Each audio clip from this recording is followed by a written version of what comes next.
Hello and welcome to the MYOB Greentree update for October 2018. What am I going to be covering today? Very brief agenda. I'm going to talk about the 2018.3 release. I'll give you an overview of what's in that release, and there'll be the usual slide of where to provide feedback and questions to. So 2018.3.0. This release was available from the 16th of October on the FTP. Release notes are available. So just a reminder, those release notes are available on campus and in the Salesforce knowledge base. So the highlights of what's in this release. ClickSense integration. Changes to team security. Some performance improvements. And on the back of those performance improvements, there's the introduction of the card schema. Further changes to the new UI. Changes to interface maintenance. Enhanced backup options through the task scheduler. Some browser enhancements to the timesheet approval. eDocs and WebView enhancements and fixes. And there's also some other fixes done as well. Okay, so there's quite a long list there. This is quite a big release and there's a lot in it. I would take the time to print off those release notes and have a read through them on the back of this video. Okay, ClickSense integration. This was a major enhancement introduced in this release. For those who haven't seen any introductory screenshots or not involved in the EAP, this is the ability to add ClickSense sheet or sheets, you have to be careful with that word, into a workflow desk or desks.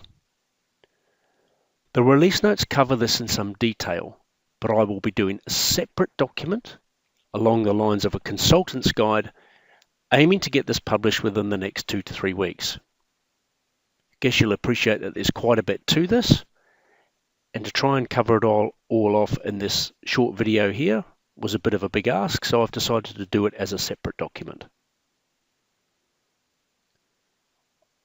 On the back of the document, also aiming to produce 2 videos. One will be a consultant's video, which can be viewed in conjunction with the document that will be produced. And the second video will be a short kind of promo style video that can be shown to customers and prospects. Again, as I've said in that second paragraph there, aim to be doing this within the next 2 to 3 weeks. If you've got something that's more pressing than that, please reach out and get in contact with me and we'll see what we can do.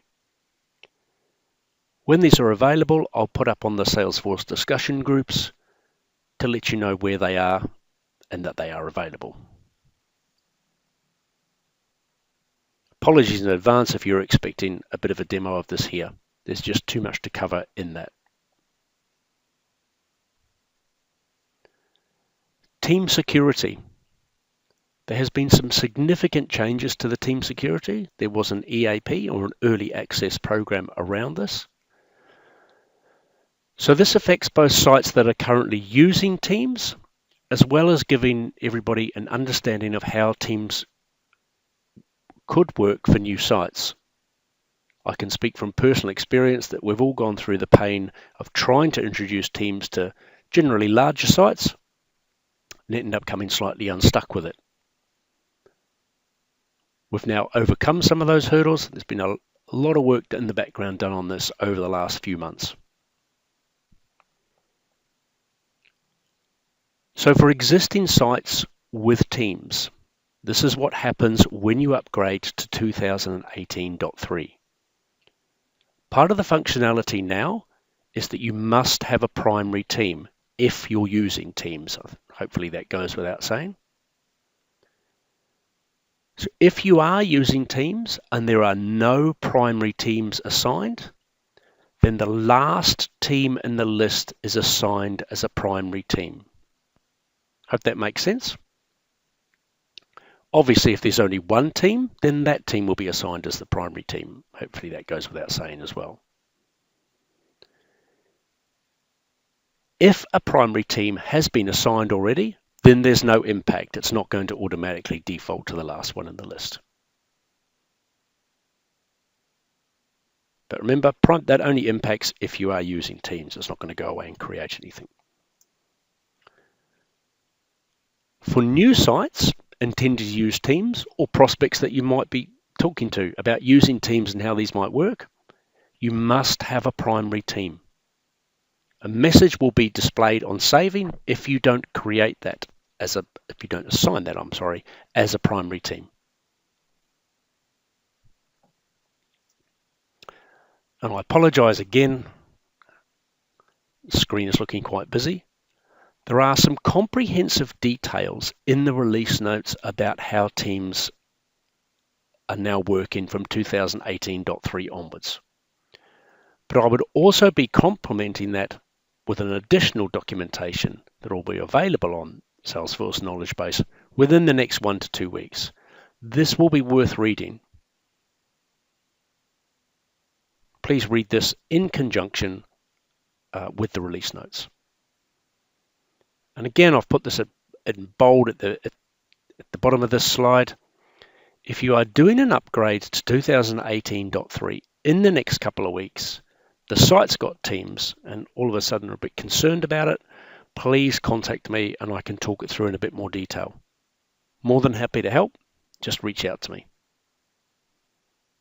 But again, a bit like the ClickSense integration, team security is quite a big area. I didn't want to produce a video now going through the highlights of 2018.3 with lots of screenshots and lots of talk about team security. It's really a topic on its own.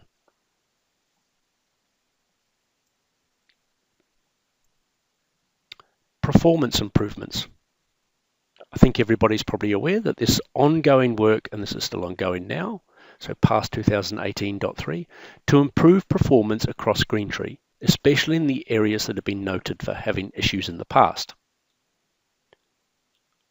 On that basis, in 2018.3, progress bars. This has been changed in the way it works, so the usual progress bar or dialog box that comes up when you're processing a report, for example. Part of the issue was in some of these instances, it was refreshing constantly, which is why it was taking a long time to do. The refreshes are not as frequent, which actually means it speeds up, but it also means on slower connections, because the refresh is not going as constantly, you can cancel it more quickly, and also it means the cancel kicks in more quickly.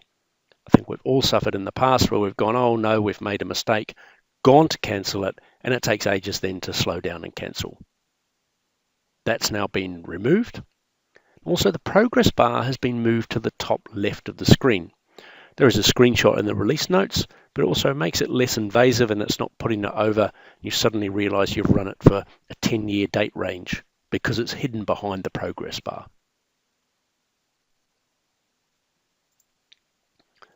Service Planner. Service Planner has always had an issue around performance. We've changed this in the way it works, and the benchmarking has shown some dramatic increases in time.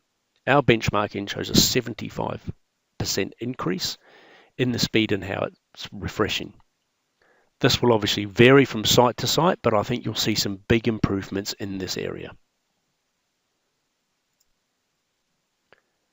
The introduction of the card schema. So as well as making these fixes on the progress bars and on the service planner and other areas that we are working on at the moment, we have introduced the card schema. This is Jade functionality. So this is where reports of areas being slow. This is to assist development to pinpoint the areas of where the changes might be required. So how does this card schema work? So in 2018.3, you will notice now on the user preferences, a new option becomes available. So right down the bottom of that first screen on user preferences or file preferences, you'll see these options. You'll see performance logging, which by default is set to false. So this is tied at a user level. And as you can see, by setting that to true, the default will kick in for 1 hour. This would tend to be advised by development and in turn support as to how long to set that for, but that's the default. Obviously, running any kind of performance logging does have an issue on performance itself. That's why these timings are there as well, to help control it, rather than somebody forgetting about it and then a week later complaining that everything's running too slow. And you'll see as soon as that's switched on, it gets an update in terms of that login status. So what does that mean? So where that log file, the card log section in the ini file contains the path for the log file. So you'll see a little screenshot there I've done of the card log section on the ini file, specifying the log path. The second paragraph there, the log file is produced in the following format: user's name plus user's computer name, the app name, the date, and the plus ltl.csv. As an example, the file is named this way to allow the administrator to easily identify the file. And we would request in the first instance that this performance monitoring log file creation is only done when requested by support/development. By all means, of course, try it out yourself and look at the log file, but bear in mind there are performance issues. And also we would prefer that we request that in the first instance rather than sending these in.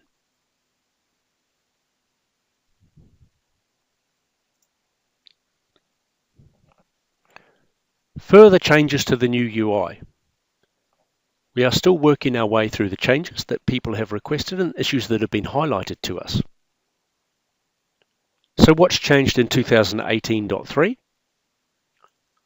Fonts have made bold. You can see by looking at those tabs there that these are now bold. Missing data or missing fields is now highlighted in yellow, as you can see by what I've done there, my very basic example. And the read-only is now in blue.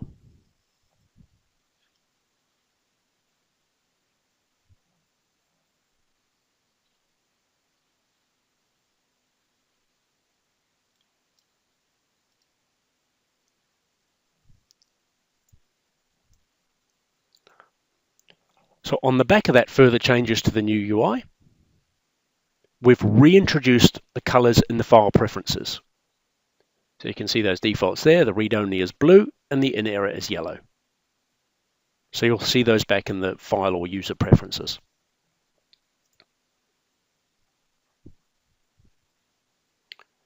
Changes to interface maintenance.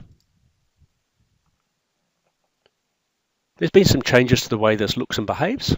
Nothing major. I'll show you a screenshot in a second. So you can now double click on a line or click on the select button on the right hand side. So we've introduced some buttons on the right hand side. Format button on the right hand side rather than the right click.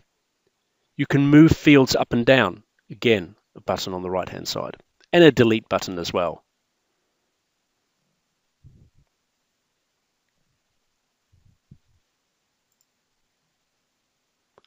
So here's what it looks like. Pretty much the same, but you'll see now those buttons on the right hand side, hoping to make it a bit more intuitive to use.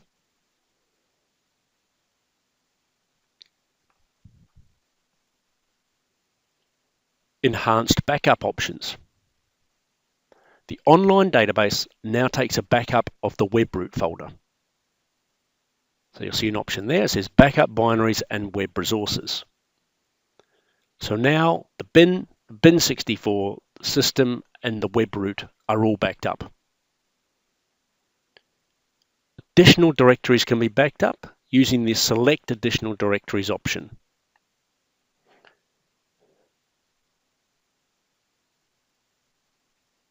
So now this is what this looks like when you go to set up the online backup.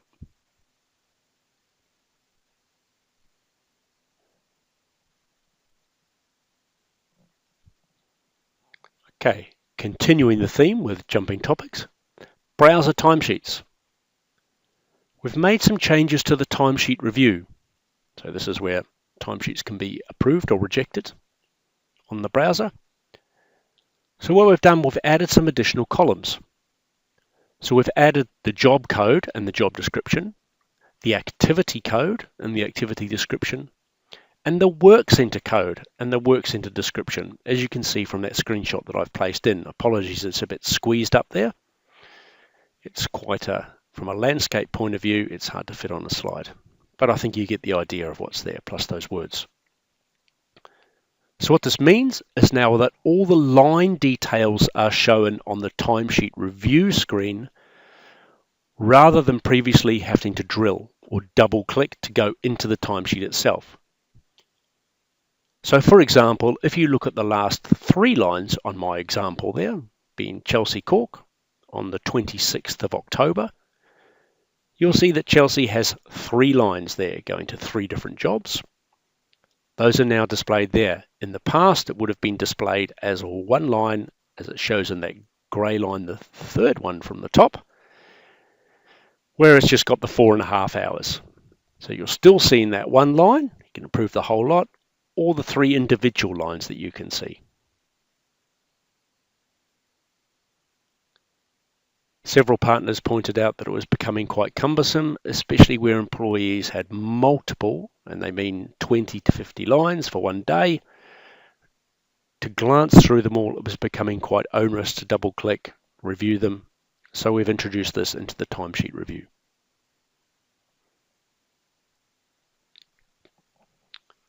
(2018.3.0) enhancements and bug fixes for WebView and eDocs. Again, the release notes contain quite a bit more detail on these areas, so these are the highlights of these. eDocs. You can now drill down on the eDoc transactions. You can now right-click to approve on the eDoc header and obviously reject it as well. So on that workflow desk, we've brought the transactions in, similar to the way approvals works on the workflow desk, where you can set to approve and reject. You can now right-click and approve on that workflow desk on eDocs as well. Additional columns have been added for the PO reference and the receipt reference in the supplier payments. WebView. There's an upgrade of the DT-MXLL suite. MLX suite, I apologize.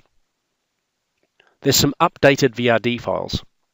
Again, these are available on FTP. Please install these. We had some issues in 2018.2 where it was giving inconsistent results.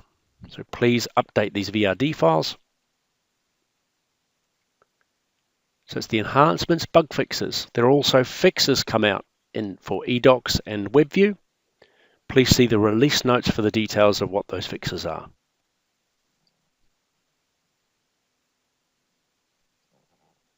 (2018.3.0) bug fixes. Okay, see the release notes for the details on these.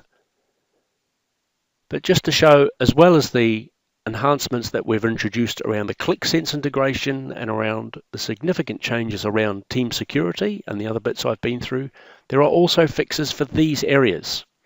Accounts payable, accounts receivable, cash management, inventory, job cost, CRM, free, HR payroll, mobility, jQuery, Windows Designer, a few that fit under the heading of various because they don't slot naturally into the others, and browser. And so that's on top of the timesheet review changes that I talked about. There's some other browser fixes as well in there.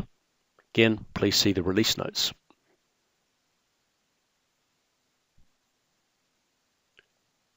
Okay, feedback, questions. If you have any questions and or feedback, would you like more or less detail in this video? If I've missed anything out that you think is important, please feel free to contact me on that email address. And I know this sounds a bit boring, but please don't forget the 2 on that email address, and I will look to add these in to future videos. So please keep your eye out for the ClickSense integration. If you've got any concerns and you're looking to do something at the moment, then please let me know. And on team security, and again, if you're about to do an upgrade and it affects teams, then please let me know and I can go through those changes with you in a bit more detail. But those will be coming out in the next few weeks. Please keep an eye on Salesforce.